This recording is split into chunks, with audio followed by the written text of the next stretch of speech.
तो दोस्तों आज का जो हमारा टॉपिक है वो है एलिमेंट्स ऑफ नावल। यानी एक नावल लिखने के लिए आपको किन चीज़ों की ज़रूरत पड़ती है।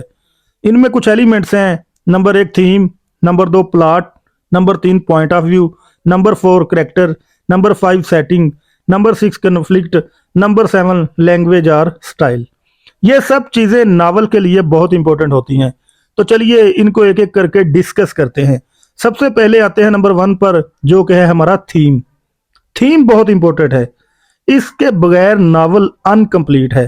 थीम का मतलब होता है सेंट्रल आइडिया ऑफ नावल, यानी हमारा सब्जेक्ट क्या है, वो नावल को क्या देगा। लाजमी नहीं कि एक ही थीम हो, मल्टीपल थीम्स भी हो सकते हैं।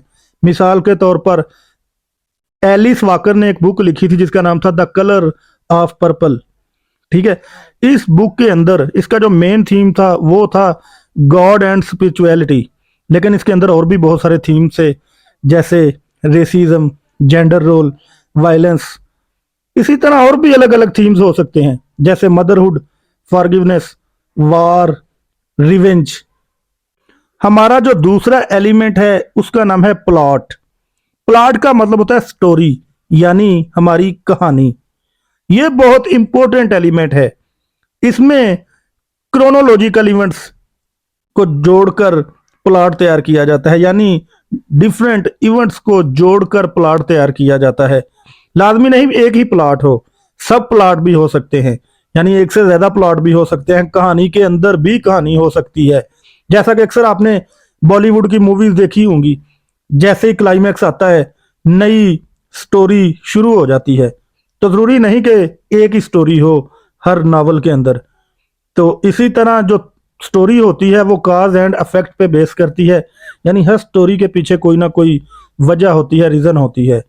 इसी तरह जो हमारा थर्ड एलिमेंट है वो है करेक्टर। करेक्टर भी बहुत इंपॉर्टेंट रोल प्ले करते हैं नावल के अंदर। लिखने वाला जो राइटर होता है उनको वो करेक्टर्स पे बहुत फोकस करता है, क्योंकि ये करेक्टर्स ही हैं जिन्होंने अपना परफॉर्म करना होता है हमारे नावल को। यानी जो लिखा जाता है ना, वो करेक्टर पे हमारी स्टोरी बेस भी करती है या नहीं। तो करेक्टर ही होंगे जो हमारे प्लॉट को अंडरस्टैंड करेंगे। करेक्टर्स का आपस में कनेक्ट होना बहुत जरूरी है, क्योंकि अगर करेक्टर कनेक्ट नहीं होंगे हमारा प्लॉट बिखर जाएगा। इसलिए हर राइटर पहले करेक्टर का स्केच तैयार करता है कि आया उस पर यह स्टोरी बेस करती है या नहीं। तो इसी तरह जो चार्ल्स डिकन था, उसके जो करेक्टर्स थे वो पूरी दुनिया में फेमस थे।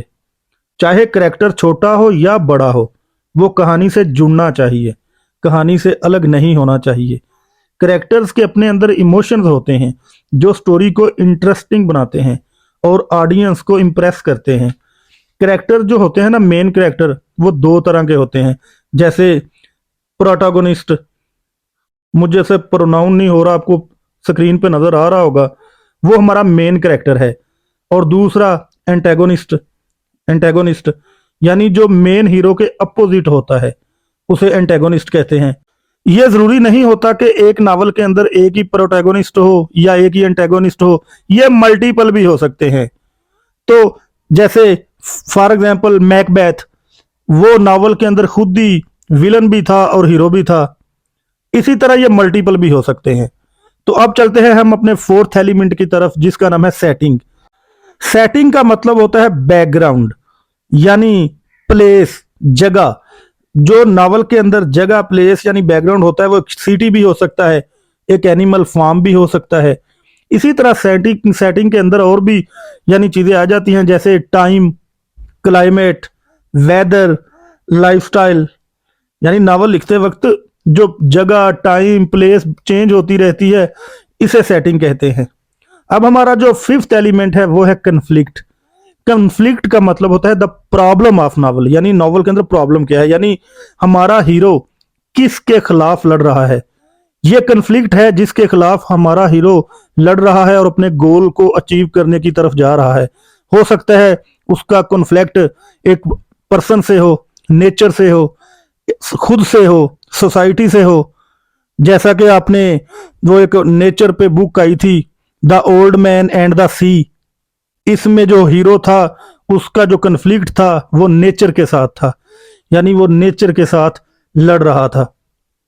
हमारा जो सिक्स्थ एलिमेंट है वो है लैंग्वेज यानी स्टाइल। ये भी बड़ा इंपॉर्टेंट एलिमेंट है। लैंग्वेज बहुत इंपॉर्टेंट है। राइटर ने लैंग्वेज यानी सेंटेंस वगैरह यूज करने होते हैं, वोकेबलरी यूज करनी होती है ताकि पढ़ने वाले को, देखने वाले को नावल की समझ भी आनी चाहिए। उसने अच्छी अच्छी कोटेशन यूज करनी होती है ताकि लोग सालों तक उन कोटेशन को फॉलो करें। अगर लैंग्वेज अच्छी नहीं होगी तो ऑडियंस जो है वो सीरियस नहीं होगी। तो हमारा जो लास्ट एलिमेंट है, सेवंथ एलिमेंट, वो है पॉइंट ऑफ व्यू, यानी ये नावल किसके नजरिए से लिखी जा रही है। अगर तो ये नावल मेन कैरेक्टर के नजरिए से लिखी जा रही है तो फिर इसे कहा जाएगा first person point of view. अगर ये कोई और स्टोरी सुना रहा है इसे कहा जाएगा second person point of view. अगर राइटर खुद सुना रहा है या खुद स्टोरी चल रही है तो फिर इसे कहेंगे third person point of view. तीनों पॉइंट ऑफ व्यू से भी स्टोरी लिखी जा सकती है। ऐसा नहीं होता कि एक ही पॉइंट ऑफ व्यू हो।